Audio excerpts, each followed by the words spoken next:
Everyone, welcome back to my channel Preeti classes. आज हम start करेंगे प्रैक्टिस सेट 6.2 जो ट्रिग्नोमेट्री का सेकंड प्रैक्टिस सेट है। हमने कल ही अपना 6.1 जो ट्रिग्नोमेट्री का फर्स्ट प्रैक्टिस सेट था वो ख़त्म किया। आज हम स्टार्ट करेंगे ट्रिग्नोमेट्री का 6.2 से। इसमें हमारा फर्स्ट क्वेश्चन है, a person is standing at a distance of 80 metre from a church looking at its top. यानी कि हम मान लेंगे कि ये जो ए बी है ये जो है वो चर्च है। ये क्या रिप्रेजेंट कर रहा है? चर्च को रिप्रेजेंट कर रहा है। The angle of the elevation is of 45। ये सी है ना, ये है ना पर्सन है। ये जो पोजीशन दिख रहा है सी का, ये कौन है? वो पर्सन है जो कि क्या बता रहा है? पोजीशन बता रहा है। पर्सन का पोजीशन है, ऑब्जर्वर है। जो यहाँ पर है वो एक पर्सन है और जो ये है वो एक चर्च है। यहाँ से खड़े होकर के वो कहाँ देख रहा है? चर्च के टॉप में देख रहा है। और तब जा कर के यहाँ से अगर नीचे से वो व्यक्ति ऊपर की ओर देखता है तो यहाँ पे जो एंगल बनता है वो 45 डिग्री का, उस एंगल को बोलते हैं एंगल ऑफ इलेवेशन। इसको क्या बोलते हैं? Angle of elevation. और दूसरा एंगल है एंगल ऑफ डिप्रेशन, जो एंगल हम लोग इसके नेक्स्ट वाले क्वेश्चन में देखेंगे कि एंगल ऑफ डिप्रेशन क्या होता है। इलेवेशन यानी कि हम नीचे से ऊपर की तरफ देखते हैं और डिप्रेशन यानी कि ऊपर से नीचे की तरफ देखते हैं तो एंगल बनता है। अब यहाँ पे कौन सा है? इलेवेशन है, यानी कि इलेवेशन है, यानी कि सी से ए के पास देख रहे हैं तो यहाँ पर 45 डिग्री का एंगल बन रहा है। अभी क्वेश्चन क्या बोला है कि पर्सन जो खड़ा है मतलब सी है, अब खड़ा तो सी है यहाँ पे, उसका डिस्टेंस कितना है चर्च से? 80 मीटर है। यानी कि ये बी से सी जो है वो 80 मीटर की दूरी पर है। चलो वो लिख दिया। अभी हम लोगों को करना है क्या है? Find its height of the church, यानी कि हमें ए बी का वैल्यू फाइंड करना है, जिसको हमने ए बी यानी कि चर्च माना हुआ है, उसी का हाइट हमें फाइंड आउट करना है। चलिए हम सोल्यूशन से स्टार्ट करते हैं। एग्जाम में आपको डायग्राम बनाकर नहीं आएगा, आपको खुद ही डायग्राम ड्रॉ करना है। तो डायग्राम कुछ इस तरह से बनाना कि एक चर्च बना देना और सी एक पर्सन बना देना, और यहाँ से वो ऊपर की तरफ चर्च की ओर देख रहा था। ऐसे आपको एक ट्राइंगल ही बनाना है। अभी इसमें हमने खुद से डायग्राम बनाया है तो हम क्या करेंगे? लेट करेंगे, यानी कि मानेंगे। माना ए बी यह चर्च रिप्रेजेंट कर रहा है, सी एक ऑब्जर्वर है, ऐसे हमको मानना पड़ेगा। अभी हम लोग को क्या बताया गया है कि यहाँ पे एक चर्च है। यहाँ पे नाम दिया है क्या चर्च का? नहीं। तो हम लोग क्या करेंगे? लेट मतलब माना, हमने खुद से माना है A B represent the church. क्या रिप्रेजेंट कर रहा है? चर्च। और सी क्या रिप्रेजेंट कर रहा है? C is the position. ये वो पोजीशन है जहाँ पे वो व्यक्ति खड़ा है, वो आदमी खड़ा है, ऑफ द ऑब्जर्वर, यानी कि वही ऑब्जर्व कर रहा है ना, ऑब्जर्वर, यानी कि ऑब्जर्व कर रहा है कि कितना डिग्री का एंगल बन रहा है, क्या है, वो कौन कर रहा है? ऑब्जर्वर कर रहा है, यानी कि सी कर रहा है। अब हम क्या लिखेंगे? Angle A C B. A C B कौन सा एंगल है? Angle of elevation, angle of elevation. तो हम लिखेंगे यहाँ पे angle A C B, A C B जो कि हमारा 45 डिग्री, वो हम आगे लिखेंगे। यहाँ पे लिखेंगे is the angle of elevation. अभी हमें किसकी वैल्यू पता है? बी सी की वैल्यू 80 मीटर पता है, हमें लिख देंगे B C is equal to 80 metre. And angle A C B भी हमें दिया हुआ है क्वेश्चन में, A C B is 45 degree. ये दोनों हमें क्वेश्चन में दिया हुआ है, हम लोग लिखेंगे गिवन।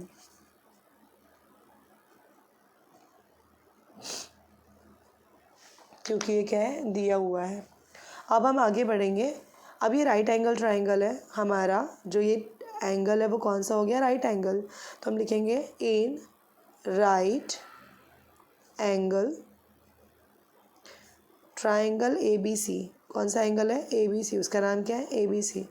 अभी देखिए इसमें जितना भी सम आएगा, अगर आप याद रखना कि ट्रिग्नोमेट्री का 6.2 जिसमें एंगल ऑफ इलेवेशन कैसे पहचानेंगे? एंगल दिया हुआ रहेगा, उसमें एंगल का नाम दिया रहेगा इलेवेशन या फिर डिप्रेशन। तो समझ जाना कि ये हमारा ट्रिग्नोमेट्री का 6.2 है। वर्ड सम को हम ऐसे पहचानेंगे।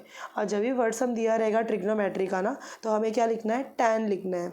और डिग्री कितनी दी हुई है यहाँ पे? क्वेश्चन में कितनी डिग्री दी हुई है? 45 दी हुई है, तो हम लिखेंगे tan 45। अब tan 45 हमारा जो फॉर्मूला है, tan का फॉर्मूला है, tan का फॉर्मूला है अपोजिट एंगल ऑफ थीटा। याद आया कुछ? हमारा फॉर्मूला क्या है? Opposite angle of theta, opposite angle upon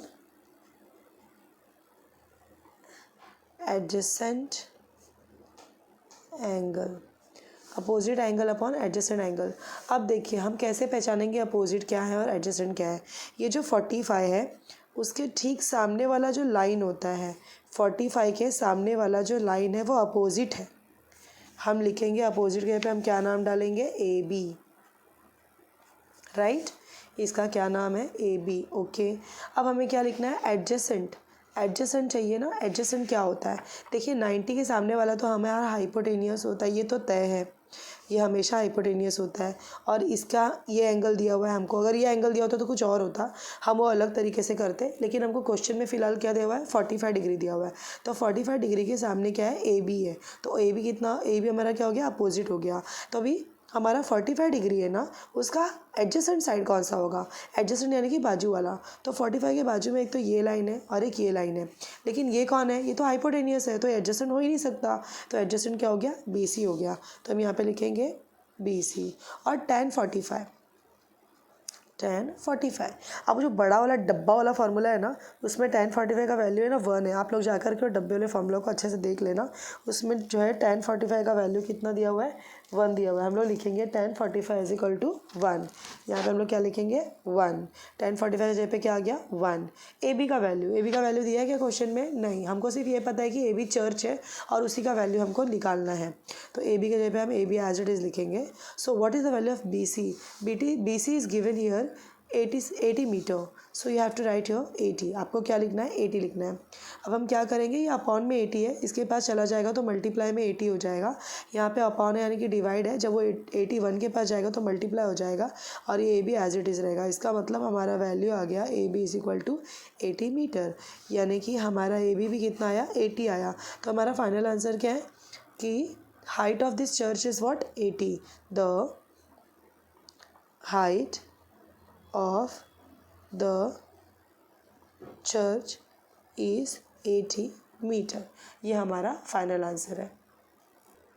6.2 का सेकेंड क्वेश्चन है, from the top of lighthouse and observer looking at the ship.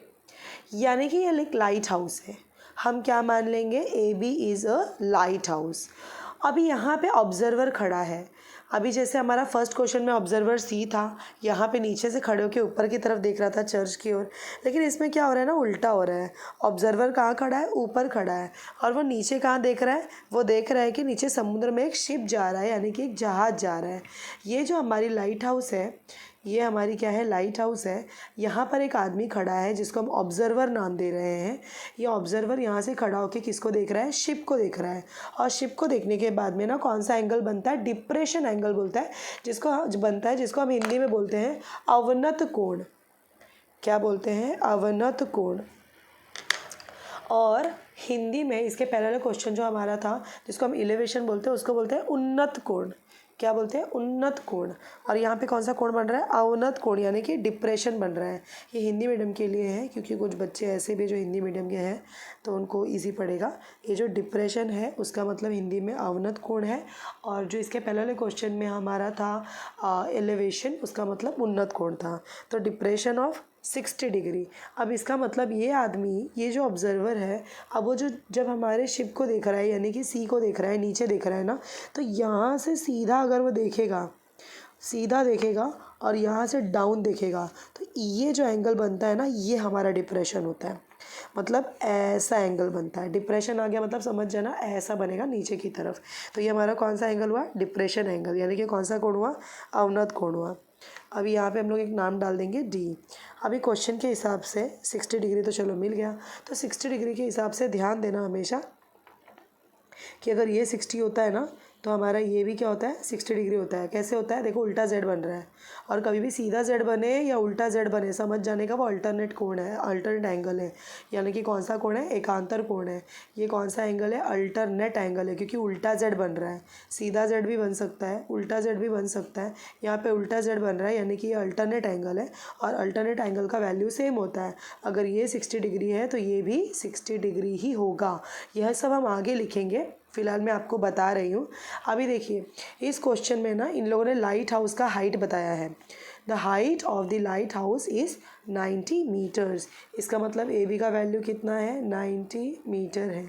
A B का वैल्यू कितना है, 90 मीटर। अब हम लेट करेंगे, यानी कि मानेंगे क्या क्या है। लेट सेगमेंट जो हमारा ए बी है वो क्या है, ये क्या रिप्रेजेंट कर रहा है, ये रिप्रेजेंट कर रहा है द लाइट हाउस। ये क्या बता रहा है हमें, लाइट हाउस है बता रहा है। और ऑब्जर्वर कहाँ है, ऑब्जर्वर कहाँ है, ऑब्जर्वर हमारा ए है। A is the observer.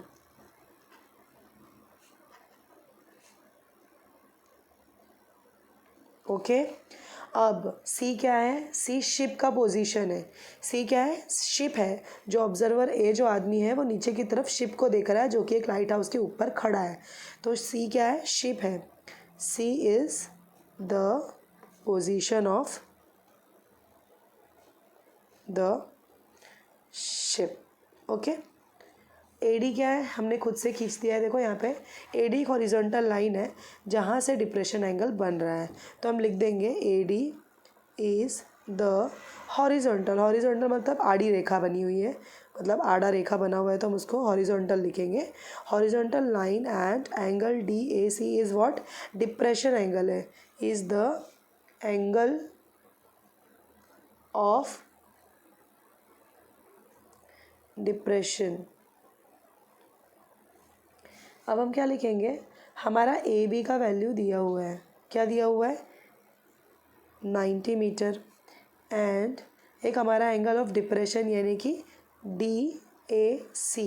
कौन सा एंगल है, डी ए सी। ये डी ए सी ये क्या हो गया हमारा 60 डिग्री। और ए बी कितना है, 90 मीटर। तो हम लोग क्या लिखेंगे यहाँ पे, एंगल डी ए सी जो है वो 60 डिग्री हम लोग ये लिख देंगे।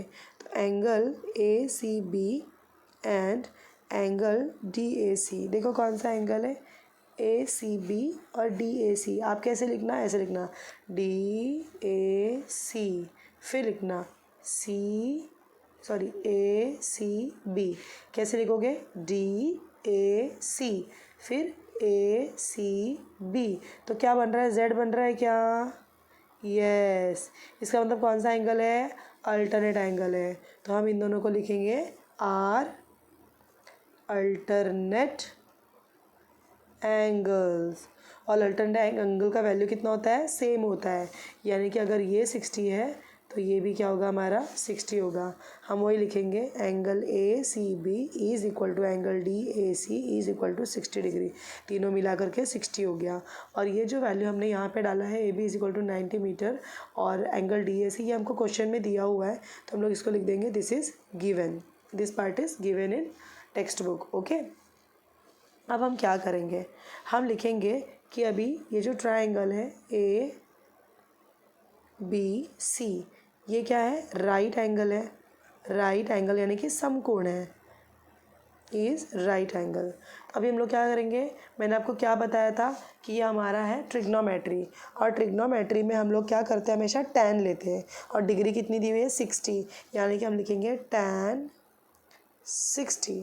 tan 60 इज इक्वल टू, वापस से अपोजिट अपॉन एडजेसेंट आने वाला है। इसका फॉर्मूला क्या है, opposite side upon adjacent side.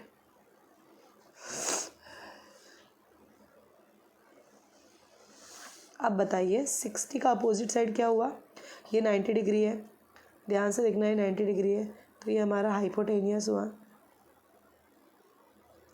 तो अभी हमें किसका चाहिए, 60। कभी भी क्वेश्चन में जो वैल्यू दिया रहेगा ना, जिसका हमें डिग्री दिया रहेगा, हम उसी को देखेंगे। किसका डिग्री दिया हुआ है, 60 का दिया हुआ है। तो 60 के सामने वाला यानी कि अपोजिट है ए बी। 60 के सामने वाला अपोजिट क्या है, ए बी। तो हम लिखेंगे अपोजिट का नाम क्या लिखेंगे, ए बी।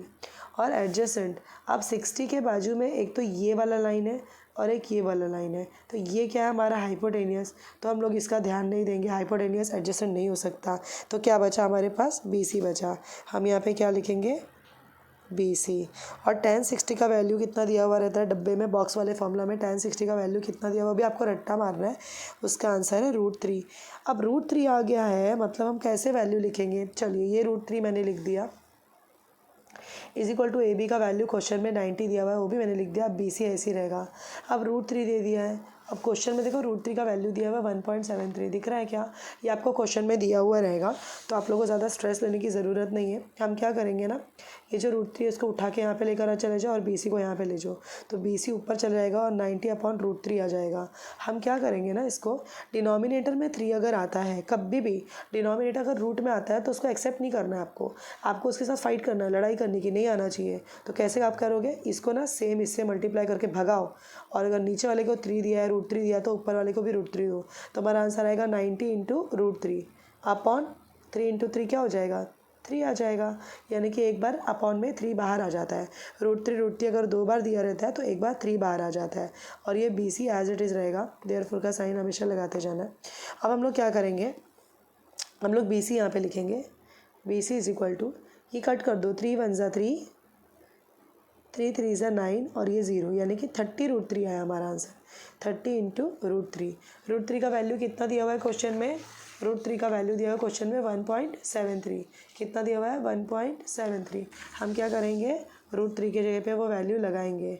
BC = 30 × √3 का वैल्यू है 1.73, तो हमारा आंसर आएगा मल्टीप्लाई करने पर 51.9 मीटर। तो हमारा फाइनल आंसर आएगा, the ship is at the distance of 51.9 meter from the light house। हमारा ये, हम लोग जो क्वेश्चन हमको पूछता है ना, बस वही लिख देना है कि फाइनल में कि शिप जो है हमारा वो कितने डिस्टेंस पे 51.9 मीटर के डिस्टेंस में है लाइट हाउस से। तो ये हमारा फाइनल आंसर आ जाएगा। इस तरह से हमने 2 सम सॉल्व कर लिए 6.2 के। आज के लिए बस इतना ही। अगला हम लोग सम नेक्स्ट वीडियो में करेंगे, पार्ट 2 में करेंगे 6.2 का, और हम ट्राई करेंगे कि सेकेंड पार्ट में हम ऑल सम कवर कर लें। के लिए बस इतना ही, तब तक के लिए बाय बाय, सी यू।